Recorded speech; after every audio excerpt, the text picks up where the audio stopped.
Hello and welcome to Caregiver Stories Podcast, where we discuss all types of dementia and hopefully share some caregiver stories along the way. My name is Kimberly Scott. I am a part-time caregiver to my mother, who at the age of 65 was diagnosed with early onset dementia.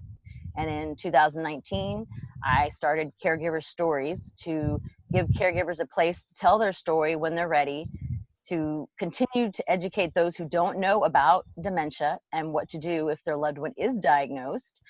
And most of all, number one thing to me is to get those talking about this symptom and having the tough conversation about what if your loved one is diagnosed, then what do you do? What's the plan?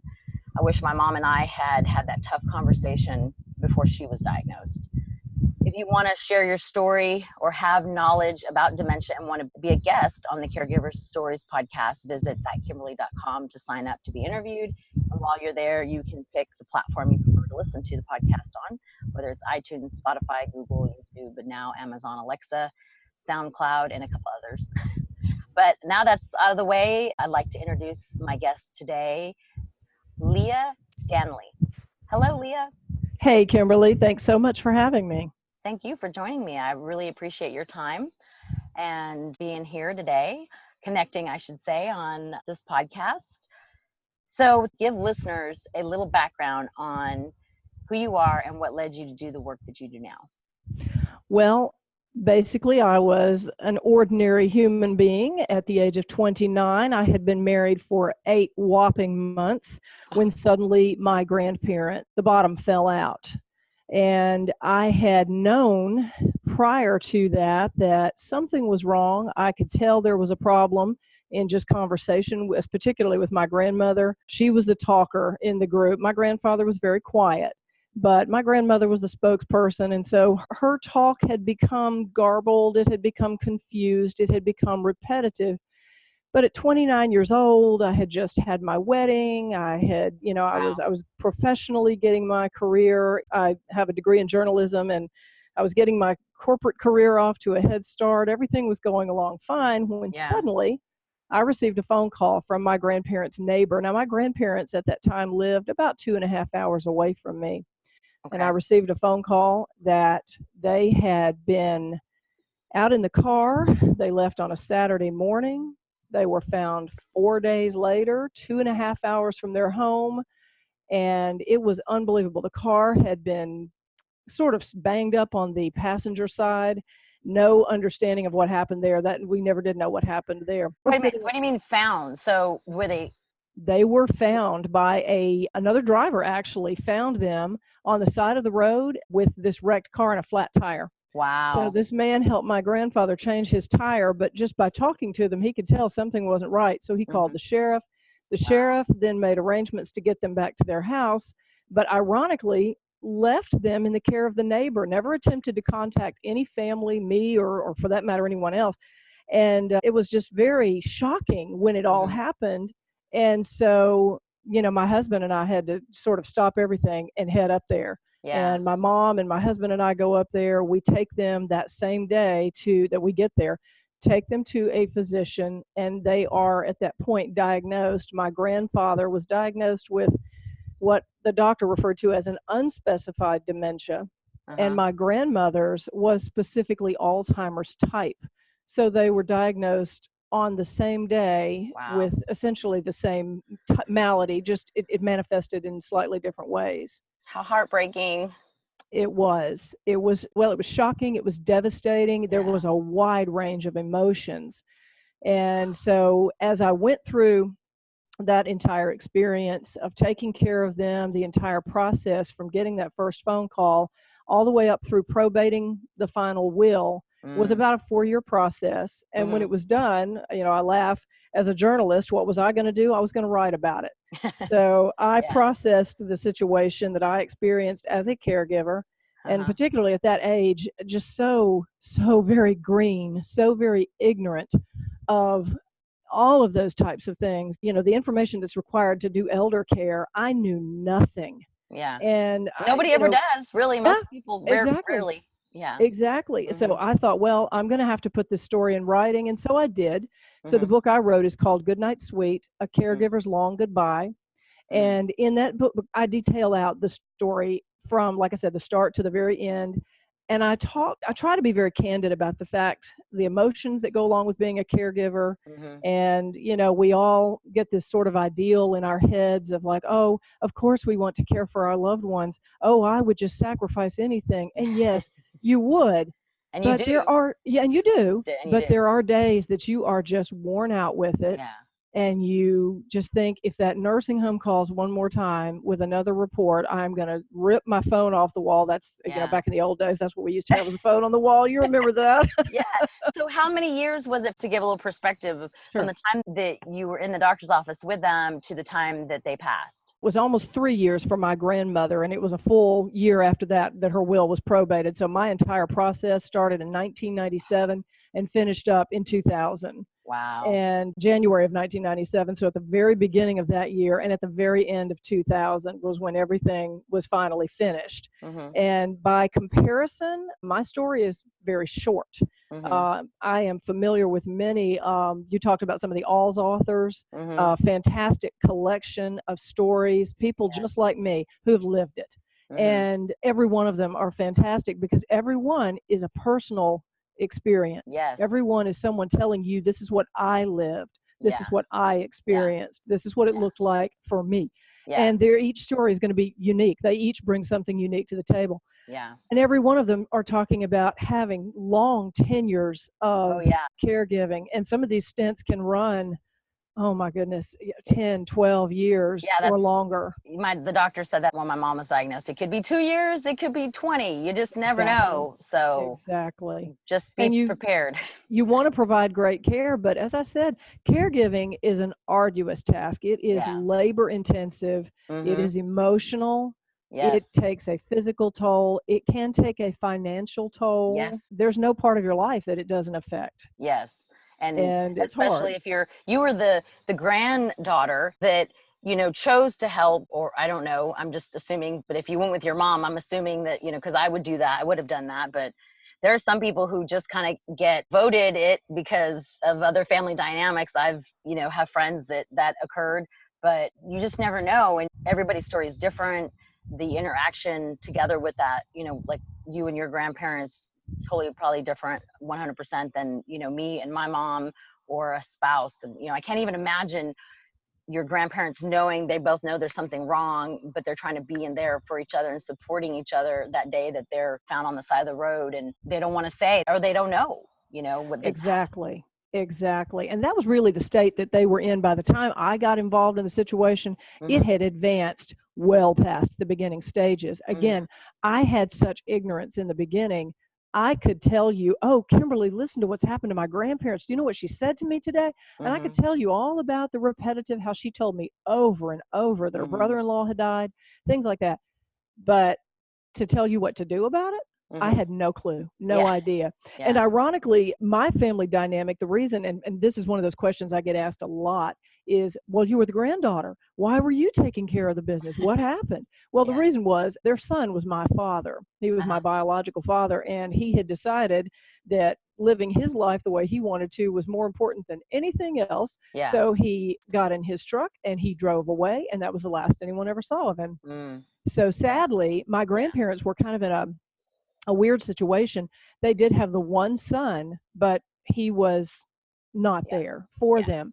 So my grandparents and I, thank God, we had a beautiful relationship, a very close, wonderful relationship. So when my grandparents did make their final last will and testament papers, their durable power of attorney papers, they chose me to serve as they named each other to serve as power of attorney for each other. She named him, he named her. But in the event that one was not able to act for the other, I was named as the alternate. Well, obviously, with them both being diagnosed on the same day, I had to assume that role for both of them. Yeah. So that's where that came from. It was amazing. Yeah. I have a friend that she was asked to be, she was the grandchild because there was other dynamics going on. So she was the grandchild. Exactly. And I think every family has that, unfortunately. It seems like there's someone who either maybe they should do it and they choose not to, or for whatever reason, this one's not available, so this one gets chosen. Yeah. And so it's odd sometimes how that can do. But one good thing that my grandparents had done was they planned ahead. It was the funniest thing. My grandmother had cared for her own father, and Okay. he also had some form of dementia. It was undiagnosed, but looking back now, knowing what I know now, I certainly see absolutely that's what he had functioning. And so she had a notion. She realized the situation. She said, somebody may need to care for me and I Yeah. need to be prepared. So she and my grandfather had actually gone to an attorney 4 years prior to their actual need developing.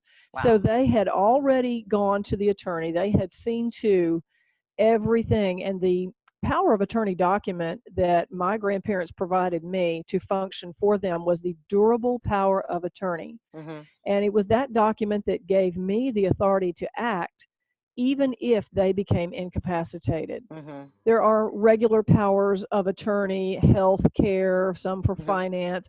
If it's a non-durable power of attorney, it will cease to function in the event of the person being incapacitated. So Mm-hmm. my grandparents talked the situation over with their lawyer, and he very wisely counseled them to choose durable power of attorney, and it Mm-hmm. turned out that was an excellent choice. Very, Very very smart. helpful to Yeah. me and ultimately to them. Yeah. Most people don't do that. I've spoken to a lot of people since I've started this podcast, and some had long-term care, some had, but they did not in advance, not yet, Right. that their loved one that they were caring for had that durable power of attorney in advance. Exactly. So And that is so key. I yeah. actually had a doctor in an emergency room tell me, he said, "You are so lucky that they have these documents in place." He Mm-hmm. said, "If they did not, there would not be a thing we could do for them." And that shocked me. Of course, this was also 23 years ago. So I'd like to think maybe something has changed, that Yeah. if a hospital could see that a patient was incapacitated, as That they my would be. grandparents clearly were,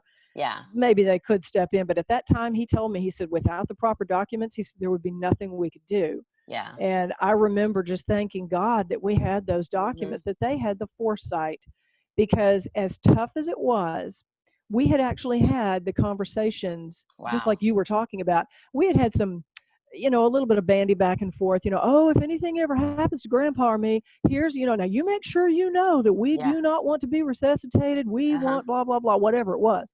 Yeah. And so I did have some idea because we had had the discussions. Good. However, I am telling you, there were so many things that as they would come up, I would think, oh my gosh, let me go ask her what, oh wait, Yeah. I can't. And it would wash over me, that almost panic of like, Oh, what am I yeah. going to do? Yeah. It was an alarming, upsetting, and that was the funny thing. Even being prepared, it was hard. So Yes. can you imagine the person going through this who is not prepared, who has Yes. not had the discussions, etc.? Yes. Like you said, I'm it's telling horrifying. people, have this discussion. And Absolutely.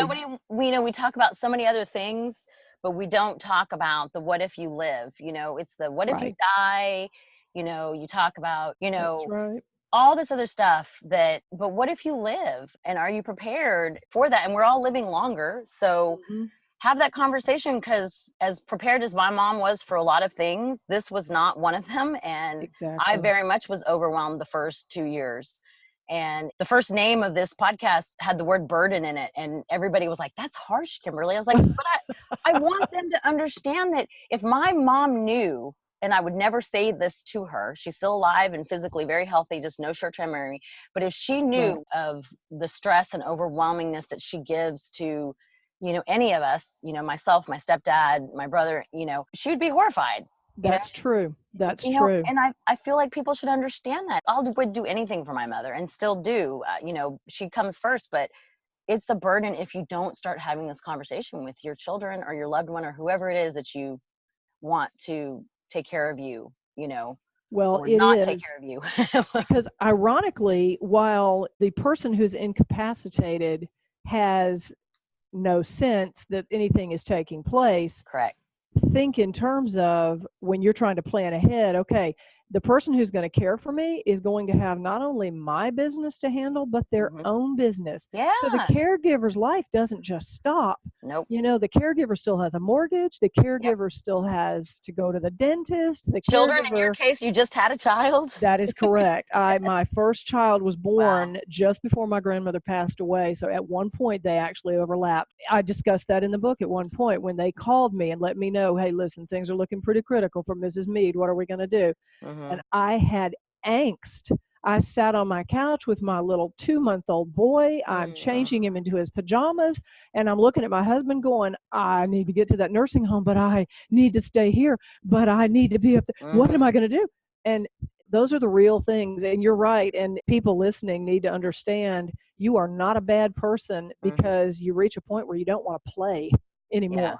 Yeah. You don't have the energy or the brain capacity, because it happens either, if not daily, it'll happen, weekly, something will occur because I talk to her every day. Exactly. And when I'm there, because I go there once a month, the energy you need to keep yourself going so that you can keep them going or doing for them is just overwhelming. For sure. And if you walk in the room and you have a scowl on your face and you start sounding off to them about, oh my gosh, I got stuck in traffic and then I got in here and they stopped me at the door and told me blah, blah, blah, whatever. And you start unloading on that person, this is not the optimal caregiving environment. And as we say it a little laughingly, but the truth is that's life. Traffic does tie you up. Lord, I live in Houston. No. I mean, all the time it ties you up. Oh, it does. I mean, day and night, you're going to run into traffic, and it's just part of life. The reality is the caregiving role is so, so difficult, and it's best if we just acknowledge that on the front end.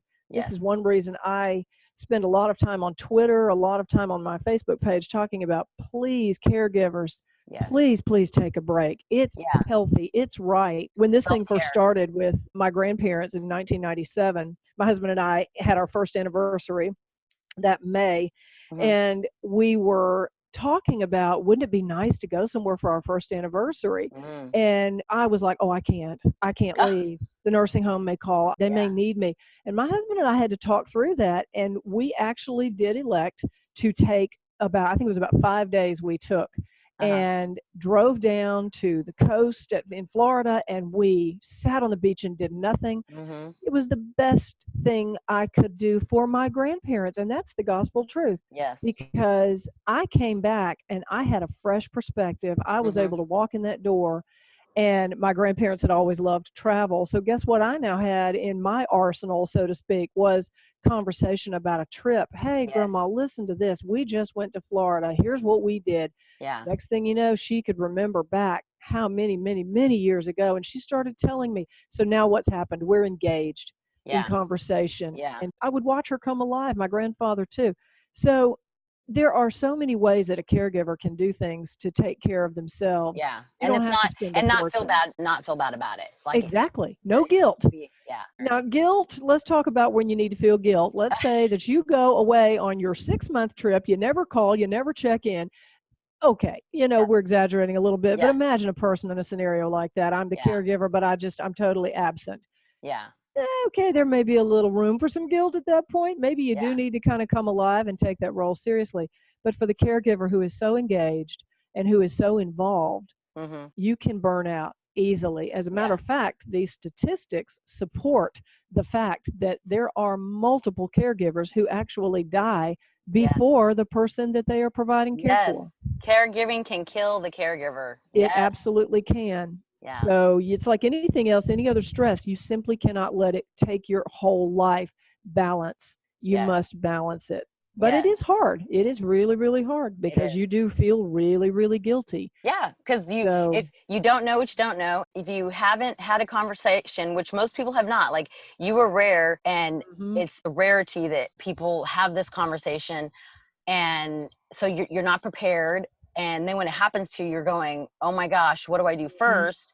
And I was in a constant state for a year and a half, 2 years of oh my gosh, I got to get this done. Like, okay, do this, like, and just Right. guiding from people giving me advice, I couldn't even stop to listen or read. I wish I had found the Alt Authors website to, Yes. find all those great books. But now I tell everyone about them, and I tell everyone to have a conversation, because if you don't, then it's not going to be a good result in the Well, end it will for save you. you stress if you will Correct. do that. And Yes. like I said, as I mentioned, I think I said earlier, as prepared as I was in the Mm-hmm. sense that my grandparents had the conversation, as prepared as we were as far as the paperwork, let Mm-hmm. me tell you something. At 29, when the bottom fell out like it did, and I'm Mm-hmm. standing in a doctor's office looking at me saying, well, you see, she has this Alzheimer's and he has dementia. I didn't know what to do. I felt just totally shocked, totally disconnected. I say shocked.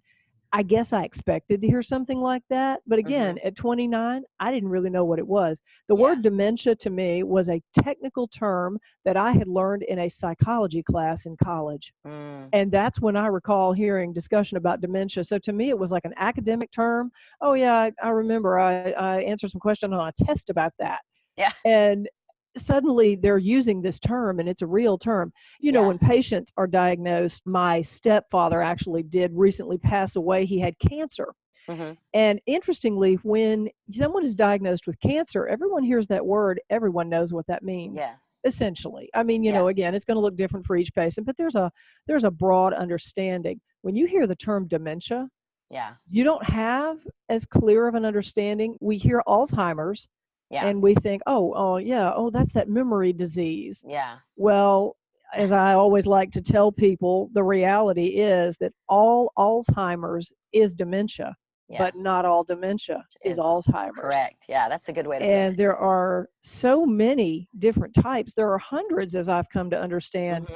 hundreds of different types, and they manifest in different ways. Yep. And I mean, one might say, well, it's kind of an umbrella term and it all kind of comes down to the same thing. Yeah, I guess essentially it does. It affects But the personality, it affects the memories, the certainly brain. affected the mood of my grandparents, my grandfather in particular.